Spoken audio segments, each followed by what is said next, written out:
je voudrais, avant de commencer, remercier donc les organisateurs, Laura, Simon Harel, pour ce colloque dont le sujet est absolument passionnant, brûlant d'actualité évidemment. Bien, donc en 1990, Imre Kertész donne une conférence au Thalia Studio sur le thème de la pérennité des camps, où il tâche de comprendre pourquoi Auschwitz est devenu, dans la conscience européenne, une parabole universelle. Dans un long préambule qui précède son analyse, il en vient à se demander à qui l'homme doit référer depuis la mort de Dieu annoncée par Nietzsche.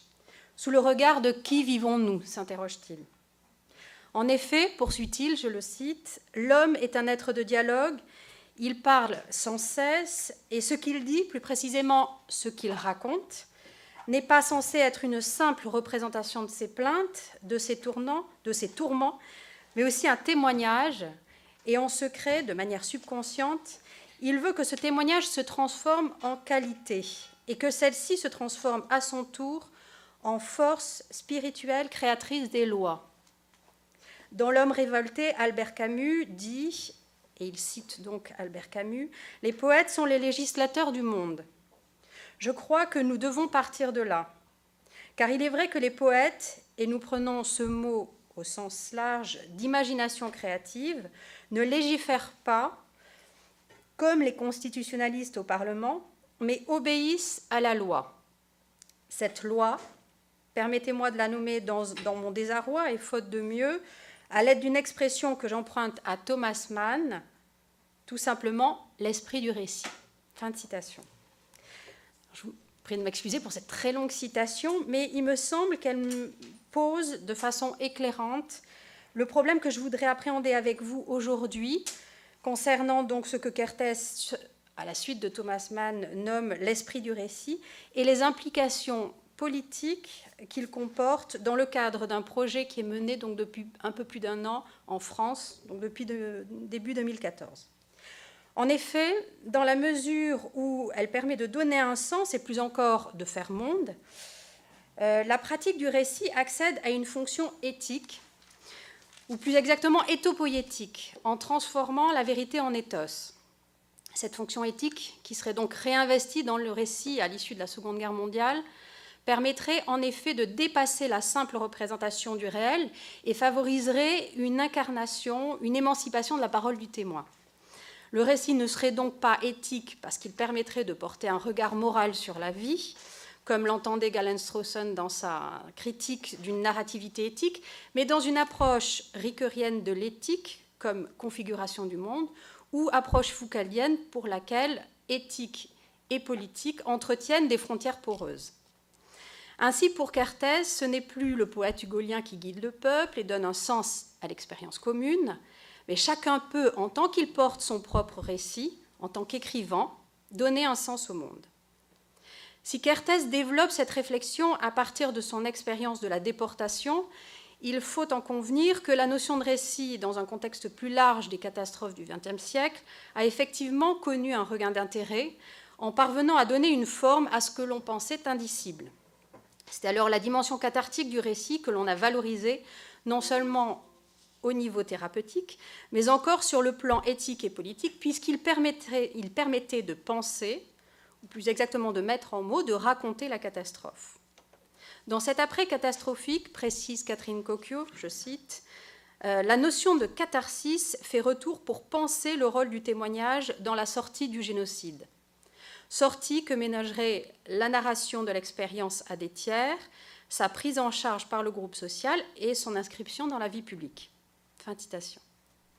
L'un des enseignements des catastrophes du siècle dernier, enseignement que remet en question Catherine Cocchio dans sa dimension collective, serait donc la nécessité de tirer un récit du passé traumatique pour pouvoir envisager l'avenir. Ainsi, à l'issue de la Seconde Guerre mondiale, la pratique du récit prendrait une tournure éthique et ne se limiterait plus à une simple narrativité psychologique. C'est à l'aune de ces observations émanant d'une culture de la Shoah de façon générale que je vous invite à investir la question du récit comme modèle discursif, donnant lieu non seulement à un régime singulier de connaissance, mais encore à une pratique éthique d'émancipation face à une expérience difficile à dire. Je vous propose donc d'analyser comment cet esprit du récit est réinvesti depuis janvier 2014, dans une initiative politique mise en place en France par Pierre Rosanvallon. Pierre Rosanvallon étant donc professeur d'histoire moderne et contemporaine du politique au Collège de France. Face au problème de la malreprésentation, il a entrepris une action citoyenne qu'il qualifie, je le cite, de démocratie narrative, comme, et je le cite encore, condition pour constituer une société d'individus pleinement égaux en dignité, également reconnus et considérés, et qui puissent vraiment faire société commune. Fin de citation. Ce projet vise donc à constituer ce qu'il nomme un Parlement des invisibles. Et il s'inscrit dans la création à la fois d'une collection, Raconter la vie, donc une collection qui paraît aux éditions du Seuil, et d'un site portant le même nom que je vous propose de parcourir ensemble dans un instant. Mais avant d'aller au-delà dans le projet, je voudrais attirer votre attention sur la proximité sémantique que présente à la fois la définition de l'esprit du récit chez Kertész et le manifeste de Rosanvallon, publié sous le titre donc, du Parlement des invisibles. Il s'agit, dans chacun des cas, de raconter, afin d'apporter une voix complémentaire au Parlement qui légifère et d'ériger donc un nouveau Parlement en proposant, et là c'est une expression donc de Pierre Rosanvallon, une représentation-narration. Le projet donc porte à la fois sur un lieu et un lien, un lieu symbolique qui trouve son espace sur la toile pour Rosanvallon, et dans la communauté des écrivains pour Kertész, et un lien par le caractère éthique du récit, avec une acception mystique chez Kertész et politique pour Rosanvallon. Il s'agira donc, après avoir pris connaissance du dispositif et du site Raconter la vie, d'analyser dans quelle mesure l'esprit du récit, tel que l'a appréhendé Pierre Rosanvallon, peut constituer un outil démocratique pour repenser le politique et quelles sont les modalités de connaissance qu'il peut produire.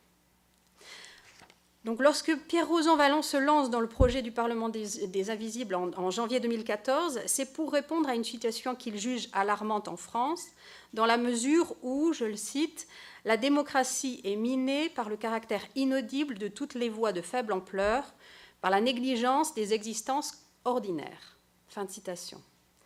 Si la démocratie a toujours été au cœur de ses travaux de recherche, elle prend, à travers ce projet, une dimension nouvelle, puisqu'il s'agit de l'appréhender à partir d'un principe de narration.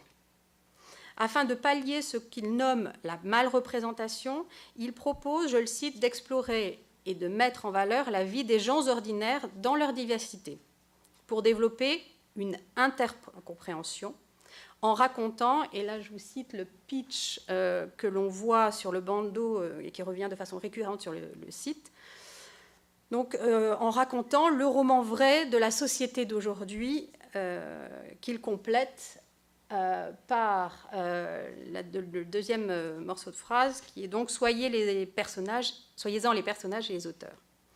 D'emblée, le projet revendique une parenté avec la littérature dans l'usage du terme roman, appréhendé comme, je le cite, une ambition d'écriture totale. Le champ lexical ne laisse aucune ambiguïté. C'est bien sous les auspices de la littérature que Rosanvallon place son projet. Si Kertész prenait la précaution de préciser qu'il entendait la poésie au sens d'une imagination créative, Rosanvallon, lui, appréhende bien le récit du point de vue de la littérature. Ce type d'initiative, de vouloir rendre visible ce qui se fonde dans la foule, qu'elle soit peuple ou nation, n'est pas nouveau en soi.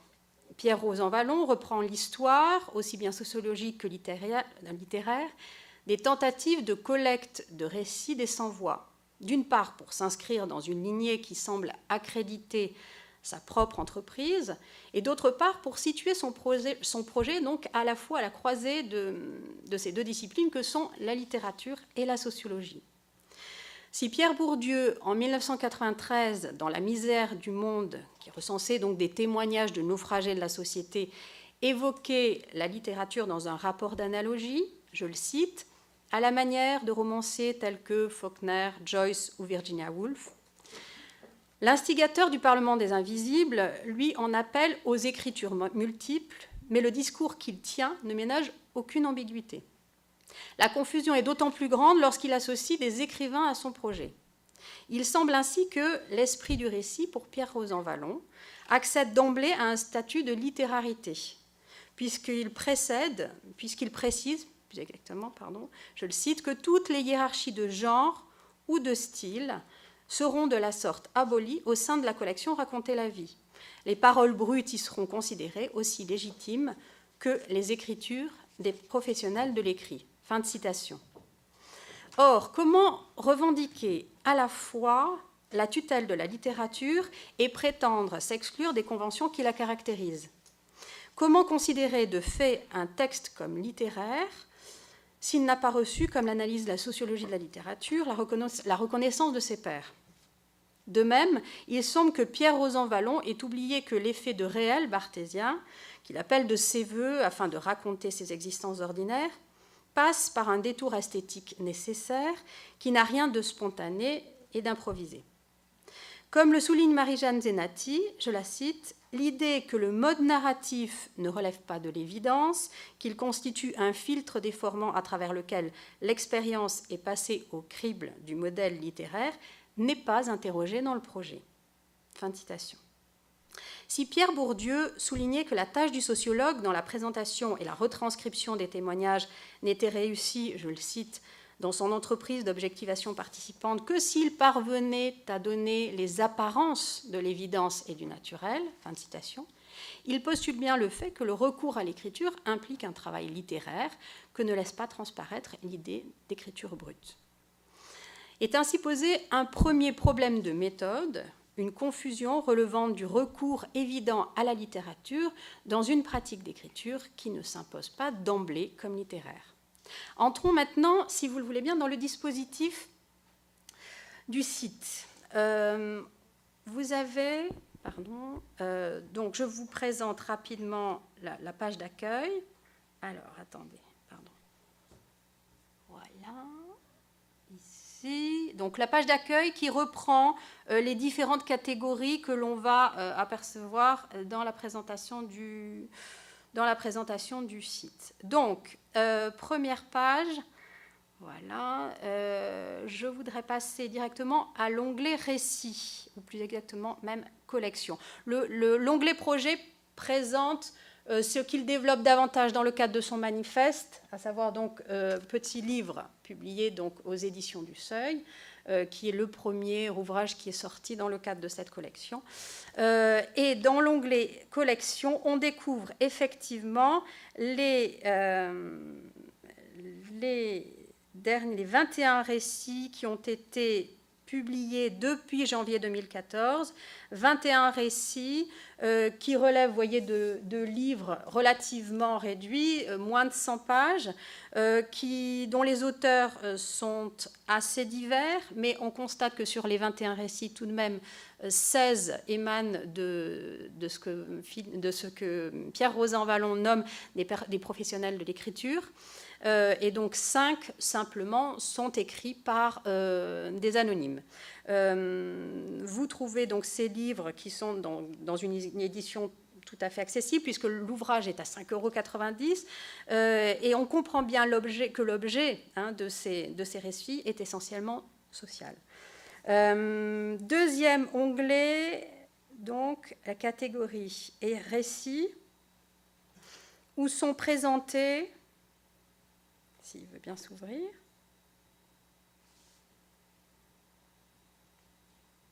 Oui, ça arrive. Donc, sous l'onglet Récits, on découvre les 476 récits qui ont été proposés par des internautes anonymes, dont on découvre l'identité soit à travers leur nom, ou bien leur simple prénom, ou encore un pseudonyme. La plupart des auteurs produisent un seul récit, un cinquième en propose plus d'un, jusqu'à 4. Ce sont des textes qui sont, là encore, relativement courts. Ils font entre 5 000 et 90 000 signes.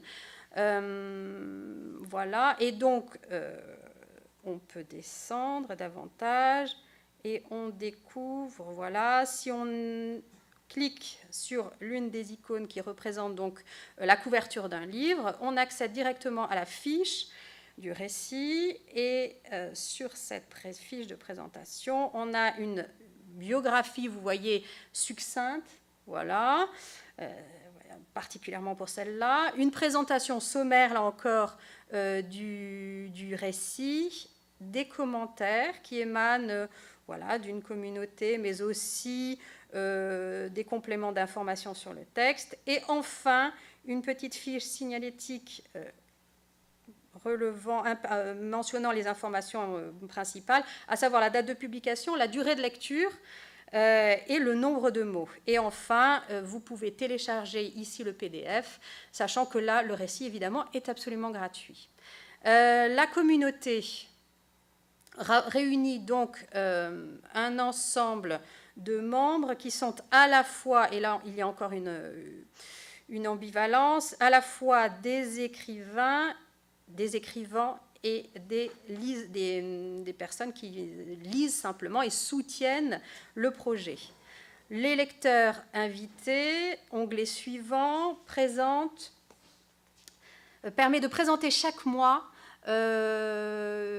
un commentaire plus approfondi d'un lecteur faisant partie de la communauté. Et voilà, mettant en évidence les qualités d'un texte. Soutien, l'onglet soutien présente ici le texte de 3 auteurs différents, à la fois Wolf Lepenies dans Die Welt, mais aussi plus loin, on peut lire le texte de Guillaume Leblanc qui soutient lui aussi le projet. Et enfin, dernier soutien, Howard Baker dans Public Books, qui, dans un article tout à fait enthousiaste, soutient là encore le projet. Enfin, dernier onglet, celui des parcours de lecture, où on propose, comme vous pouvez le voir, 8 parcours différents de lecture pour des lecteurs qui pourraient être un peu décontenancés par la profusion des textes. Et ce dernier dispositif reste intéressant effectivement à analyser dans la mesure où Christian Salmon, 2 jours après que Rosan Vallon a lancé son projet, s'insurgeait en criant, je le cite, au projet de storytelling intégré. Ce parcours guidé de lecture pourrait effectivement aller dans ce sens dans la mesure où un format de lecture dirigé répondrait au format assez uniforme et presque normatif des textes. Cependant, il est tout à fait intéressant de noter qu'une expérience de lecture aléatoire reflèterait au contraire la singularité des expériences relatées. En créant donc son propre parcours de lecture, on constate que c'est dans l'effet de montage que le sens opère.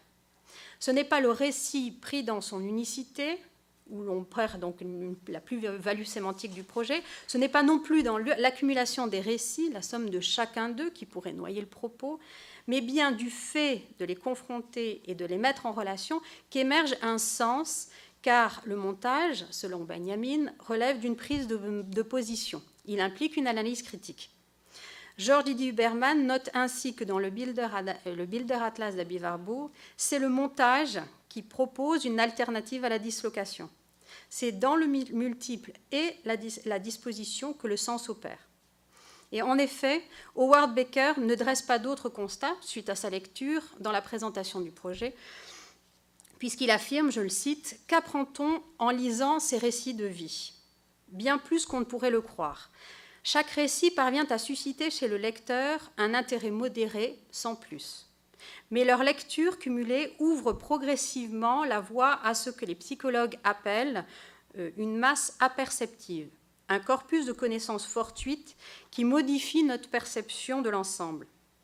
On se met à remarquer ce qu'auparavant on ne remarquait plus, on devine de nouvelles connexions entre des formes de travail qui en apparence semblent différentes, mais sont liées d'une manière qu'on ne soupçonnait pas. » Fin de citation. Cependant, si Baker reconnaît par ailleurs que le site parvient non seulement à mettre en place une communauté de lecteurs, mais aussi un modèle éditorial à imiter, le dispositif semble assez inefficace concernant la vocation première de cette expérience, à savoir donner une voix et un visage. Je cite là Pierre Rosanvallon. Et c'est là, me semble-t-il, donc, que ce projet présente un second problème de méthode pour n'avoir pas pris le temps d'analyser les implications de l'usage du récit. Pierre Rosanvallon, dans son manifeste, après avoir énuméré un certain nombre de textes littéraires et sociologiques publiés, ainsi que ce qu'il nomme le développement spectaculaire des autobiographies, conclut, je le cite, « Le lien entre récit et représentation politique a été évident, sans préciser davantage ce que recouvre la notion de récit et encore moins l'évidence sous laquelle tombe ce lien. Dans le cadre du projet, deux grands types de récits sont présentés sur un même pied d'égalité, puisqu'ils sont susceptibles de tous concourir à rendre visible et à redonner une voix. Le premier raconte l'expérience d'un tiers, comme c'est le cas de Guillaume Leblanc, par exemple, dans la collection, mais c'est encore le cas du récit « Écrire son nom » de Céline R. sur le site. Le second type raconte en première personne une expérience vécue, ce que propose par exemple Omar Benlala dans La Barbe, qui, après avoir été publié sur le site, a fait l'objet d'une publication papier. Or, le problème de la représentation, auquel s'attelle Pierre Rosanvallon, relève non seulement d'une figuration, mais encore d'un valoir pour, donc d'une dimension sociale, mais aussi d'une dimension politique. Le premier type de récit, en troisième personne, parvient donc à rendre visible, à figurer. Il donne à voir des parcours de vie, des expériences qui oscillent entre une reconnaissance, au sens qu'on donne donc à Axel Honneth, comme la reconnaissance précédente, donc la connaissance, et un savoir réifiant où le tiers, rendu visible, devient un objet d'étude sous le regard d'un observateur. Se pose alors le problème que Spivak a soulevé au sujet de la représentation. S'agit-il d'écrire pour ou de représenter, présenter une deuxième fois? Or, le fait d'écrire pour peut très vite basculer vers un écrire au nom de. Si le principe est de faire entendre les voix des exclus, dans quelle mesure alors le fait de prendre la parole au nom d'eux revient-il à parler en leur nom propre? La position particulière de Guillaume Leblanc, qui propose de parler au nom d'eux malgré tout, est intéressante. Il s'agit selon lui de, je le cite, parler au nom des autres, mais non comme une représentation mimétique des autres ou simple traduction, mais comme instance de relance des paroles fragilisées, comme caisse de résonance des critiques sociales produites par les exclus. Alors peut-être s'agira-t-il de parler aux autres plutôt qu'en leur nom. Fin de citation. Si une représentation sociologique perce bien dans ces textes, il semble cependant que les voix restent encore inaudibles et souvent assimilées à un objet d'étude. Cependant, ce type de récit ne peut prétendre à redonner la voix. Il accède au mieux donc à une représentation politique inachevée. Or, c'est bien sur cette dimension politique que devait porter le projet Rosanvallon. Selon Emerson, l'expression et la confiance en sa voix constituent l'essence même du processus démocratique. La dissolution de la voix dans l'espace démocratique, par déni de reconnaissance, devient synonyme d'une invisibilité de l'individu et d'un effacement progressif du sujet par un phénomène de perte de soi. L'expression est de Guillaume Leblanc.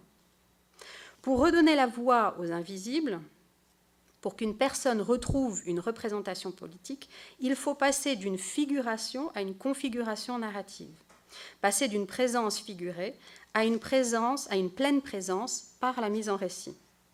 Cette évolution marque la transition entre un statut de vulnérabilité et de précarité. La prise de parole en première personne permet en effet le passage d'un sujet vulnérable, au sens étymologique du terme, vulnus, exposé à ses blessures, donc seul, à un sujet précaire qui doit prier, demander, selon l'origine precarius, et donc faire acte de parole. C'est la mise en récit de sa propre expérience qui permet de passer de la vulnérabilité à la précarité. La prise de parole en première personne relève d'un acte politique qui implique, dans la manifestation de sa propre voix, une représentation accomplie. Accepter la parole en première personne, précise Sandra Laugier, la parole autobiographique, c'est voir dans la dépossession par soi de sa parole le seul moyen, paradoxal, d'accéder à la représentativité. L'autodésignation, fin de citation. L'autodésignation, dans le récit de soi, place d'emblée donc la parole du sujet écrivant dans un champ politique. C'est en ce sens que nous rejoignons donc Yves Citan en reconnaissant une puissance d'émancipation au récit de soi. Cette évolution politique du récit est portée par un processus de subjectivation, la pratique donc de l'écriture de soi, qui ne se contente pas de livrer une approche herméneutique de l'expérience vécue et s'ouvre à un devenir autre, permet donc non seulement de se familiariser avec l'inquiétante étrangeté de l'ordinaire, mais de se situer dans un espace éthique, politique, à la manière des exercices spirituels antiques.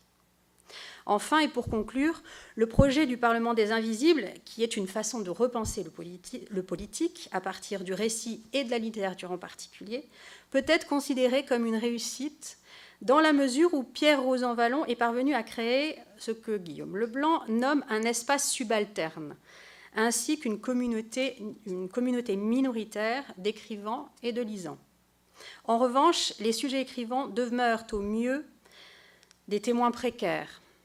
Ils sont situés, et je cite là Guillaume Leblanc dans son récent ouvrage « L'insurrection des vies minuscules »,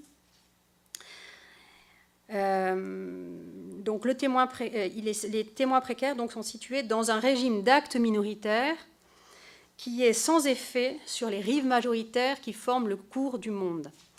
La visibilité du témoin précaire procède de ce défaut de participation. Fin de citation. Le récit de soi, s'il peut donc manifester une pleine présence et s'il est un acte politique, se limite à un acte d'infrapolitique au sens où l'entend James Scott. Cela reste donc un texte caché malgré tout, puisqu'il ne relève que d'un devenir virtuel qui s'engage ou pas dans un processus d'actualisation. Je vous remercie. Merci beaucoup.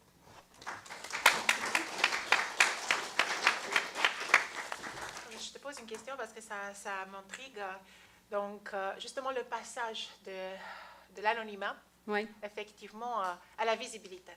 Parce que, voilà, ce genre de récit à la première personne, est-ce que il n'y a pas de similarité entre ça et le selfie sur Facebook? Donc, là où la personne se voit elle-même et essaie justement de montrer aux autres son histoire vécue, sa dimension infrapolitique. Est-ce que ce n'est pas la même chose ou en quoi ça se distingue justement de ce genre de, voilà, regardez-moi, je deviens visible. Dans mon anonymat, voilà. Alors, effectivement, dans le cadre du projet de Pierre Rosanvallon, c'est une dimension qui a été largement questionnée et évidemment critiquée, puisque le principe même relevait, je citais effectivement Christian Salmon, qui se demandait dans quelle mesure présenter le problème des sans-voix à travers un site institutionnel incarné en plus dans la personne de Pierre Rosanvallon, qui, je le rappelle, est professeur au Collège de France, si tu veux. Donc, tout ça est vraiment mis en question, tu vois, à différents niveaux. Ça pose évidemment problème. Oui, je suis d'accord avec toi. D'autant plus que ce sont des formats de récits qui sont très spécialement courts. Bon, il est évident que la dimension narrative ici est donc d'une part réduite et est très limitée du point de vue d'une subjectivation politique. Est-ce qu'on se rapproche maintenant à une opération similaire à un selfie? Il y a effectivement une mise en récit de soi qui peut tendre effectivement à une opération, de pur storytelling. Je ne pense pas que ce soit... quand on parcourt les textes, tout compte fait, je pense que ça c'est peut-être une réussite du site, c'est qu'on échappe relativement à cette déviance. Mais bon, oui. Non, je ne parlais pas d'une défiance, c'est en général c'est une inquiétude, je dirais, parce qu'il y a toujours cette prolifération de l'image, prolifération du récit parfois, donc il y a beaucoup de personnes qui prennent la parole maintenant en disant, voilà, mon récit autobiographique, il est tellement important qu'il faut que je fasse cela. Et donc, on est toujours submergé, immergé dans cette marée d'informations. On ne sait plus quoi choisir. Donc, comment ce geste devient-il politique? C'est ça qui m'intéresse. C'est la même chose que je me demande par rapport au geste de l'écrivain. Comment savoir prend une certaine valeur justement dans cette prolifération d'autobiographies, d'images, justement dans cette anonymité effectivement de l'espace public. Donc c'est ça, comment le geste respectif passe de l'anonymat, d'une prolifération d'autobiographie à un geste politique. C'est ça qui m'intéresse. Écoute, ce qui est assez intéressant, alors il faudrait reprendre certains récits pour avoir des exemples plus précis. Mais je pense par exemple à un récit particulier qui s'intitule Mémoire ou parcours de mémoire, quelque chose comme ça.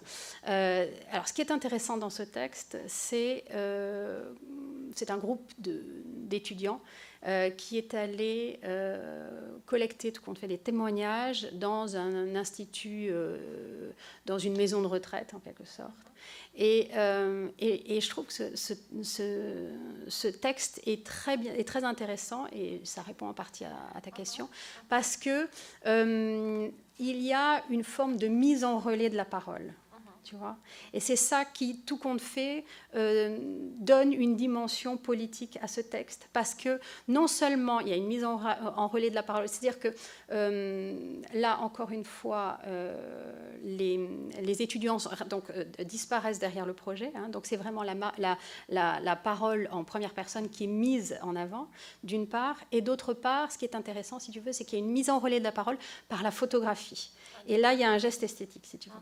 Et c'est là peut-être qu'on bascule, si tu veux, d'une parole brute à une parole qui devient politique. Hein, parce qu'il y a un relais esthétique, il y a un détour, il y a un questionnement qui se fait, tu vois, à travers...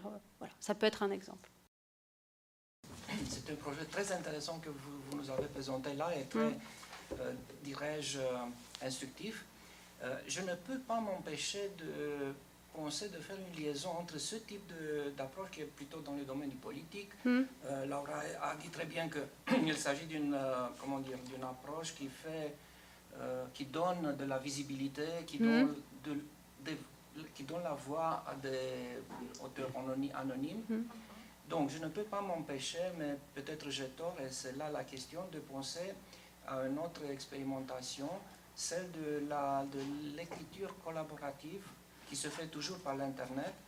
Il y a des concepts, écriture participative, collaborative, même quelque chose qui a un son très barbare, stigmergique, qui veut dire une écriture à la manière d'une fourmilière. Penguin Books a fait une expérimentation. C'est vrai. 1 million penguins, un livre écrit en milliers de mains. Donc, est-ce qu'il y a un possible parallélisme entre ce type d'action qui est plutôt, disons, sociale, politique, etc., et l'écriture qui est artistique, qui est créatrice à travers les moyens utilisés, c'est-à-dire ce type de participation à travers l'Internet grâce aux moyens électroniques de communication, etc., ou non? C'est un fantasme, une illusion? Alors, il y a plusieurs choses. Hein. Déjà, c'est ce que je disais dans mon intervention, ce n'est pas une initiative qui est nouvelle en soi. Hein. Ça a été déjà pratiqué, le fait de collecter comme ça des témoignages, aussi bien du point de vue littéraire que du point de vue sociologique. Ça d'une part. Est-ce qu'il y a une différence entre une expérience d'écriture collaborative qui s'inscrit d'emblée sur un... Alors là aussi, en littérature, hein, ça c'est vraiment une expérience littéraire, on est d'accord. Hein, l'écriture collaborative à laquelle vous faites référence, hein, en particulier pour Penguin Books, non? C'était une démarche créative, esthétique, enfin, il y avait des enjeux littéraires, non? Oui, voilà. Je pense qu'on est sur deux choses qui sont complètement différentes. Hein. Même si, justement, Pierre-Rose Envalon essaie de tirer son projet vers ce genre d'expérience, je pense que non. Et donc, d'une part, je pense que les intentions sont différentes, mais il me semble aussi que le résultat est différent, parce qu'on arrive à une mire, en quelque sorte, de récit, un éclatement de récit, alors que le résultat d'une écriture collaborative, c'est un seul et même récit. Hein. Donc ce sont deux expériences qui sont complètement différentes. Et je pense que l'expérience de Pierre Rosanvallon est intéressante parce que c'est justement cette multiplicité, hein, cette dispersion qui fait sens dans une lecture qui refait lien en quelque sorte. Et c'est ce que lui appelle une intercompréhension. Voilà.